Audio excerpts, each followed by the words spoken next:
Hello everyone and welcome back to Meeple Leaf Reviews. I'm your host Jeffrey. And I am Jacob. And today we're going to do another before and after video, and we're going to be taking a look at Mombasa, a Euro game that is apparently quite heavy, but we'll see how that goes. Yeah, we're about to find out. So what are we doing in these before and after videos, Jacob? So before and after episode, we take a look at a game. We give you our expectations before we've ever played the game.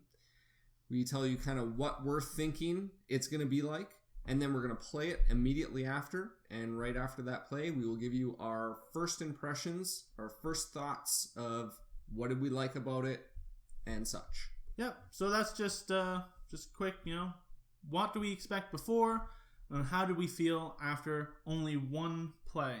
So our opinions of games might change after multiple plays, but this is just our first time. Yeah. So for Mombasa, I had a chance to read through the rulebook. The rulebook was probably one of the best rulebooks, I'll say, that I've read. Also, I've heard a lot of people say that it's quite a heavy Euro, but after reading the rulebook, I don't think it's as heavy as people were making it out to be. Like, it just seems to flow so smoothly. Maybe once I start playing it, and the decisions might be harder than I think they're going to be. But right now I'm expecting, midweight Euro. I'm expecting to like it. It seemed like really cool decisions to be made. So that's kind of my expectations. I think it's going to be a good game. Yeah, I'm expecting kind of a medium weight as well. Now, I haven't heard much about the game. I know there's been a lot of buzz, but I haven't looked into it much. Jeffrey just kind of went briefly over the how to play, and that was my first introduction to the game right there. So from what he was telling me, basically it looks like there's going to be a lot of moving pieces, and I think that's where the heaviness and the toughness is going to kind of come in, is just there's so many things going on and trying to keep track of everything. Yeah. The actions and everything were quite straightforward when he explained it to me. So yeah, I'm expecting just kind of mid-weight. Maybe some tough choices, but we'll see. There's some innovative pieces with the action selection, where you're playing out cards and then they move up into another zone and you're choosing which cards to take back at the end of your turn. Looks like it could be fun. Yeah, so it's kind of like an economic game where you're trying to expand different companies to increase their value. And you're also trying to get shares in those companies. So it's a game all about getting money. You want to have a lot of shares in valuable companies. And the way you do that is by playing cards that will kind of decide what actions you can take for that round. And you take those actions, and then you do that over 7 rounds. And whoever has the most money at the end is going to be the winner. Yeah, the theme doesn't really appeal to me that much, so we'll see how that affects my enjoyment of the game, the experience. I'm not really feeling like I'm going to be drawn in, but we'll see what happens there. All right, so let's give it a play, and we'll be back after. Be back shortly. Hello, everyone. Welcome back. We just finished playing Mombasa. And although it wasn't as heavy as what some people made it out to be, it was still a pretty heavy game. My head didn't hurt quite as much as when we played Madeira.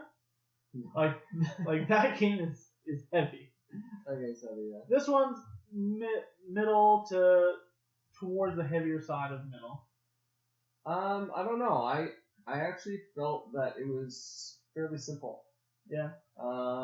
It was just keeping track of everything.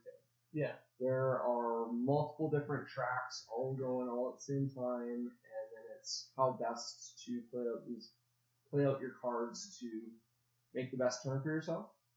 And there's a lot of strategy involved, but for some reason, yeah, my head didn't hurt. I wasn't, going, oh my gosh, what am I going to do? How is this going to work?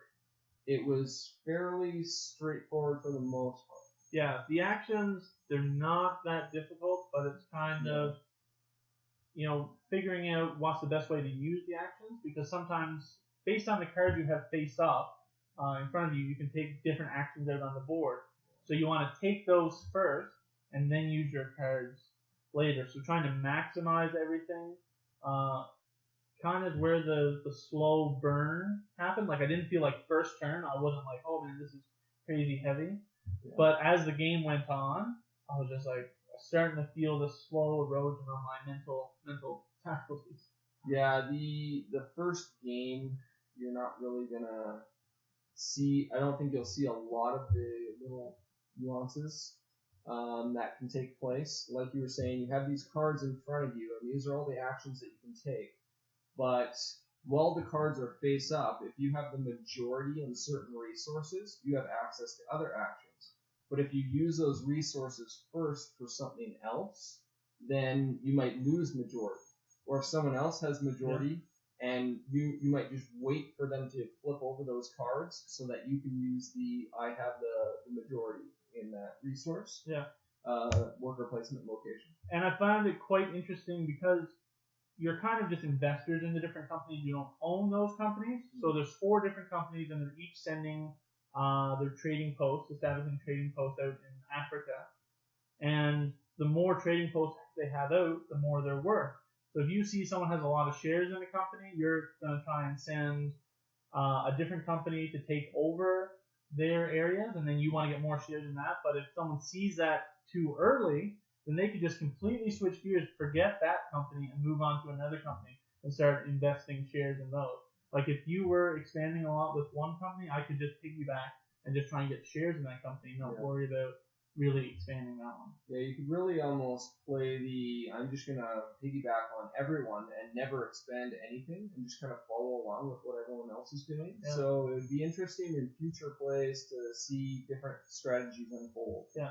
So speaking of future plays, after the first play, is this a game that you would want to play again? Yeah, definitely. I found it interesting. It didn't really grab me, and I wasn't just like, oh my gosh, I want to play this again. But I don't think I would turn it down if you suggested it in the future. Yeah, it was a good game. It met my expectations. I thought it was going to be a nice, middle to heavyweight Euro.